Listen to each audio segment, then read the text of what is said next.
This session, some of you may, who are following the debate, the governor has already set out some emergencies. The significance of this is that we can take them up in the first 60 days. Our Constitution, again, this whole notion of limited government, the Constitution says you can't take up bills, you can't pass legislation before the first 60 days, the 2 months. So you can imagine we have 140 days and you can't pass any legislation. And the point is, of course, is back then, you had to read the bills.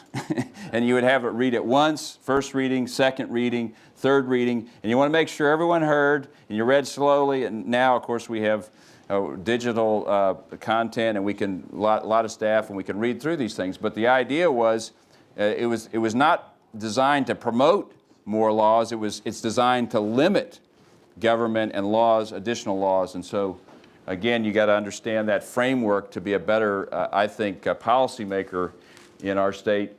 But these are the, excuse me. So these are the pieces that he's designated as emergency legislation, and the Senate has already taken up and passed this particular piece of legislation. And we are still in the process. The Speaker has now gotten everyone's pledge cards in, and our chamber starts a little slower.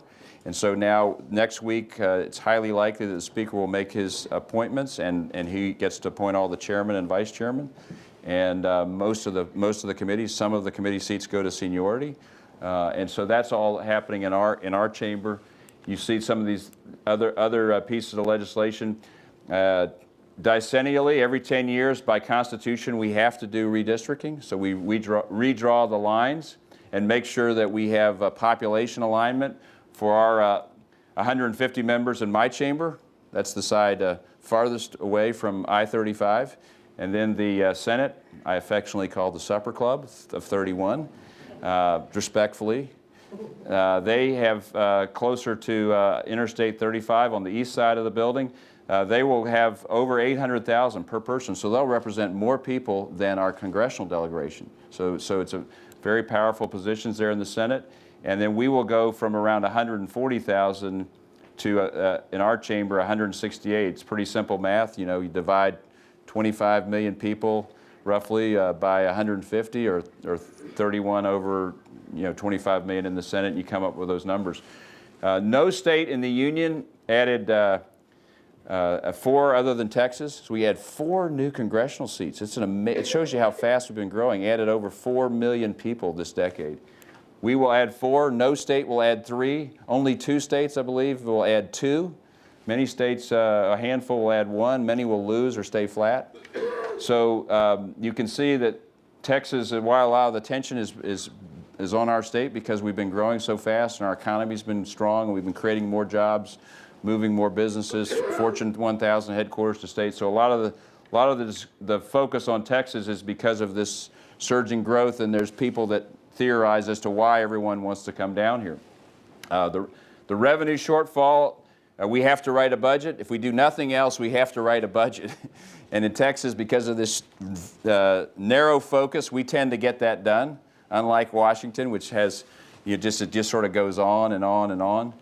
And so we have a serious challenge because the comptroller, it's her job to look out ahead and predict what she thinks the revenue is likely to come in. So from our major source of revenue is sales tax. The 8.25% you pay when you go to a retail outlet, and 2 cents often stays in the local community, and then 6.25% comes to the state. So if you want to help us out, like my better half and Charles's mother, we're doing our part by spending and then helping the state. The major source of revenue is the sales tax, and so we'll go into that in a minute. But we have a shortfall.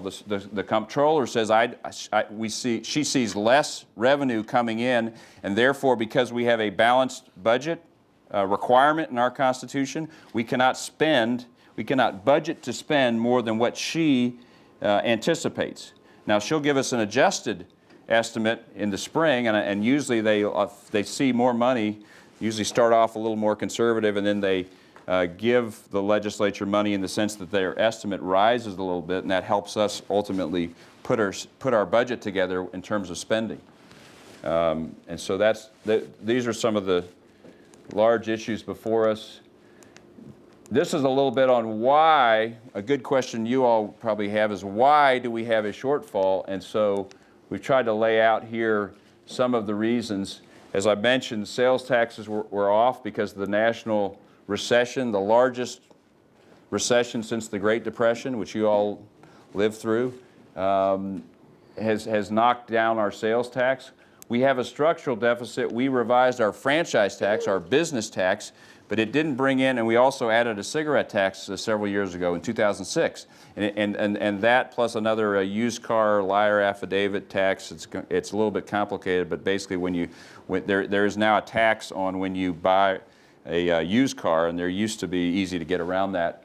And so the combination of those have not brought in as much revenue as the property tax cut that we gave in 2006. So we bought down the local, remember only local property taxes, and we took local property school taxes, the biggest portion of that, from $1.50 per hundred of value to $1. So it was a 1/3 rate cut, a huge, huge, basically a $7-8 billion tax cut, and the new revenues did not come in as anticipated. And so we created a structural deficit inside the budget. And then also we've had dramatic, as we've talked about, dramatic population, therefore enrollment growth and all kinds of issues in terms of services, caseloads, patients, students. We add, for the last several years, we've added the equivalent of a Fort Worth independent school district, 85 to 90,000 students every September. Boom, boom, boom, dropped on us. We've had record enrollment in our community colleges. We think we'll have some enrollment this year somewhere around 21%.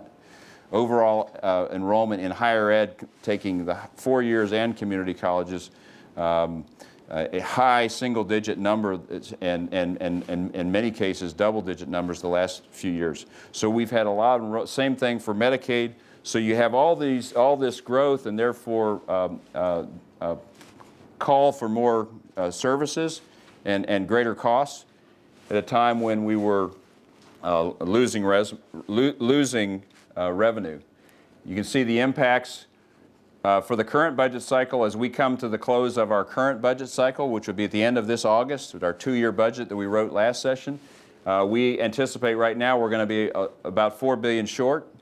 And so we're going to have to fill that hole, plus the lack of revenue we see coming forward. And we've already we saw this coming, and so the leadership started asking for cuts earlier last year and this year, and so we've been trying to plan for that and trying to limit the damage here.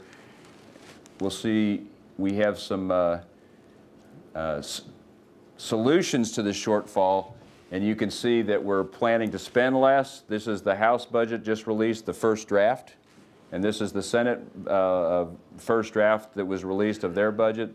Normally you give the budget bills the first number in the one bill you have to pass when you're in the legislature. And so you can see that these are dramatic decreases in terms of spending. The good news in all this, the lemonade amongst a lot of lemons, is that we anticipate somewhere between $9 and $10 billion in our rainy day fund. This was a fund that was created back in the late 80s, and we started collecting revenue, I think, around 1990. And until 2007, we never had, at the end of a year, $1 billion in this fund. And now we have close to $10 billion. So the good news is we did plan for the rainy day. The problem was the monsoon was bigger than we planned for, and so we can make a decision, and that will be a discussion of this legislature, whether to spend some of the rainy day fund to pay for, with 90 votes in our chamber or 100 votes if we use it going forward into the next budget cycle. If we pay down that $4 billion shortfall of our current budget, it takes a lesser number to do that. This gives you a sense of where higher ed fits in the overall budget. So the purpose of this slide shows you the overall budget pie. You can see the various priorities of your state budget, and then you can see where higher ed comes in this area, and it's part of the education article, part of, along with public education, the largest part of our spending in the state is education. Second, after that, is in our social safety net or health and human services area, the 34.9. So in that sense, we're close to sort of tied for second in terms of public ed and higher ed. Together, they're considered in what we call one article or one chapter of the budget. And these two areas considered together, education is the largest, and therefore the highest priority of policymakers. That's where we spend most of our state's money. This was the budget from last time was 100. That was a 2-year all-in number. So if you divide that in half, you get a fiscal year number. So somewhere around $90+ billion, and this time that number could be somewhere in the 70-something billion dollars. And see how we've got to pull back. This slide will show you in percentage terms some of the decreases we're looking at. You can see public education, whether you're the House or the Senate, you can see those numbers. And higher education, you can see that we usually do much worse. So I've been working hard to not have higher education have the highest percentage, which is what happened in the initial cuts from last year. This time, we better be careful because I think public ed may be coming after us, because look at their decrease and look at the health and human services decrease compared to higher ed.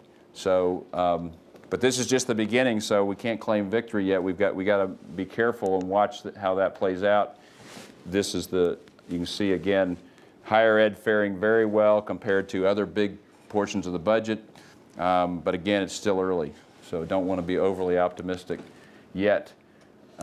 This again shows you a little more detail on the reductions to higher ed spending, and they're rather dramatic. 5% reduction across the board in all sectors for the Senate budget. In the House, it was a 10% formula funding reduction for 4 years. 4 community colleges got zero funding. I think that one will be fixed. We've already had a lot of discussion about those 4 institutions: Odessa College, Brazosport, Frank Phillips College, and Ranger. And then you can see no new funding for enrollment growth, 25% reduction in special item fundings. So an example in the UT system, the McDonald Observatory would be a special item that's important, very important to the science in our state. But it doesn't get formula funding money. It gets what's called a special item funding. So larger cuts there, 25% versus 10% or 5%, depending on which budget you're looking at. And then you can see here very dramatic cuts to financial aid. And again, this is early. It basically keeps financial aid in place for those of you who already have financial aid and have started school.